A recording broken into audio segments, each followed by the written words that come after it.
Peristiwa Proklamasi Kemerdekaan Indonesia. Menjelang proklamasi kemerdekaan rakyat Indonesia menghadapi berbagai peristiwa penting. Yang pertama adalah Badan Penyelidikan Usaha-usaha Persiapan Kemerdekaan Indonesia yang disingkat BPUPKI. Pembentukan BPUPKI. Pada 1 Maret 1945, Jepang mengumumkan berdirinya BPUPKI yang dalam bahasa Jepang Dokuritsu Chumbi Kosakai.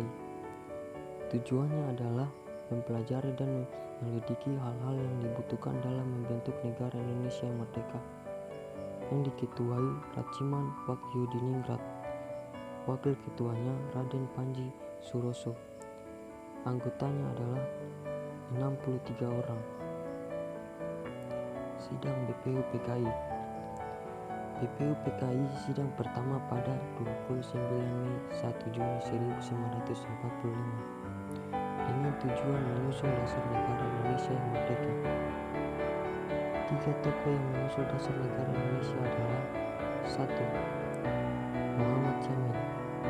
Pada 29 Mei 1945 menyampaikan usulan dasar negara antara lain adalah 1. Peri kebangsaan, 2. Peri kemanusiaan, 3. Peri ketuhanan, 4. Kesejahteraan rakyat. Yang kedua adalah Supomo. Pada 30 Mei 1945 menyampaikan usulan dasar negara. 1. Persatuan, 2. Kekeluargaan, 3. Keseimbangan lahir dan batin, 4. Musyawarah, 5. Keadilan rakyat. Yang ketiga adalah Soekarno. Pada 1 Juni 1945, beliau menyampaikan dasar negara. 1.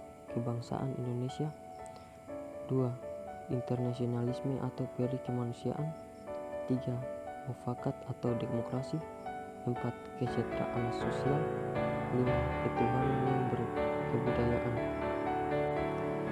Pada 10 sampai 16 Juli BPUPKI mengadakan sidang kedua dan menghasilkan rancangan undang-undang dasar untuk Indonesia merdeka.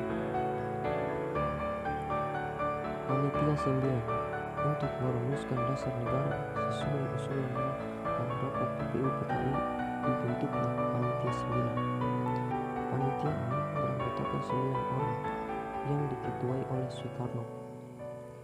Pada 22 Juni 1945 Panitia 9 berhasil merumuskan dasar negara yang disebut Piagam Jakarta yang berisi sebagai berikut.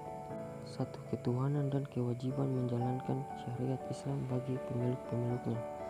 2. Kemanusiaan yang adil dan beradab. 3. Persatuan Indonesia. 4. Kerakyatan yang dipimpin oleh hikmat kebijaksanaan dalam permusyawaratan perwakilan. 5. Keadilan sosial bagi seluruh rakyat Indonesia.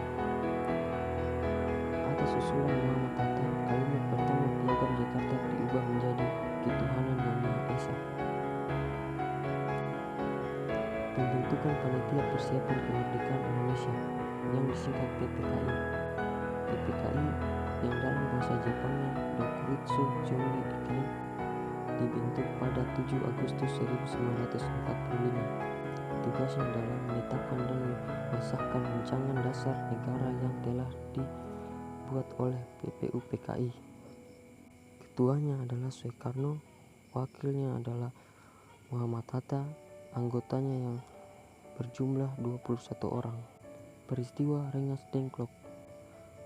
Sultan Syahrir dan golongan muda lainnya mengadakan rapat di Lembaga Bakteriologi Jalan Pengasahan Timur, Jakarta, dengan hasil bahwa proklamasi harus segera dilaksanakan. Mereka kemudian membawa Soekarno dan Muhammad Hatta ke Rengas Dengklok. Tujuannya untuk menjauhkan kedua tokoh tersebut dari pengaruh Jepang sehingga mau memproklamasikan kemerdekaan Indonesia secara cepat. Penyusunan naskah proklamasi. Setelah berdiskusi dengan golongan muda, Soekarno dan Muhammad Hatta setuju untuk menjalankan pelaksanaan proklamasi. Bikana dan Yusuf Tito membawa kedua tokoh tersebut kembali ke Jakarta. Soekarno kemudian memimpin rapat PPKI di rumah Laksamana Taisin Maeda. Rapat tersebut bertujuan menyusun naskah proklamasi kemerdekaan Indonesia. Kalimat pertama naskah proklamasi diusulkan oleh Muhammad Subarjo.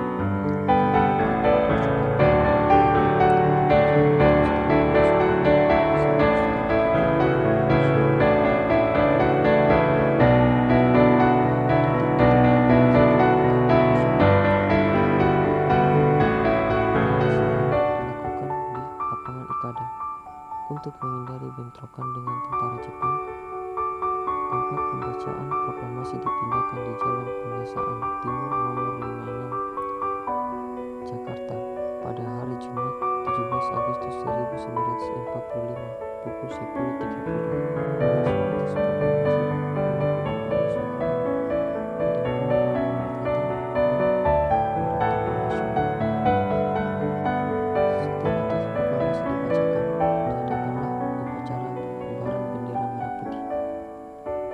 Latia Vindradiningrat dan S. Yahud ditugasi menjadi pengibar bendera.